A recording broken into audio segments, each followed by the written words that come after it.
ఆమేన్. దేవాతి దేవుడు గనక యుద్ధ రంగములో ఉన్నాడా. కంటికి కనిపించదు, కార్యం మాత్రమే కనిపిస్తుంది. ఆయన కంటికి కనిపించడు, కార్యం మాత్రమే కనిపిస్తుంది. కార్యము మాత్రమే కనిపిస్తుంది. కార్యము మాత్రమే కనిపిస్తుంది. నువ్వు ఓరకుండు.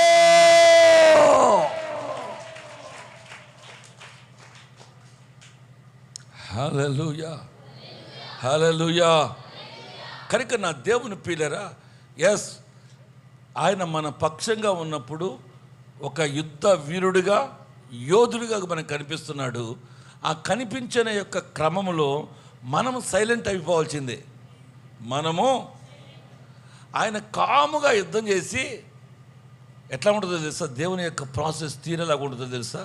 నేను ఏదో ఒక యుద్ధం గురించి చెప్పటం లేదు, ఆయన యుద్ధం ఎలా ఉంటుందని చెప్తున్నాను. నేను అన్నీ చేయాల్సిందంతా చేసి, వాళ్ళు ఒడుసులేటట్లుగా చేసి, ఉరుములు శబ్దాలు వచ్చేటట్లుగా చేసి, ఏది ఎలాగ చేయాలో ఎర్ర సముద్రం మునిగి చచ్చిపోయేటట్లుగా చేసి, ఏమీ ఎరగనట్లుగా జెండా నీ చేతికిత్తడు.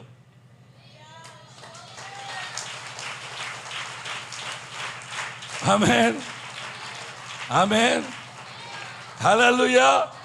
చివరికి ఆ విజయము ఆపాదించేది నీకే.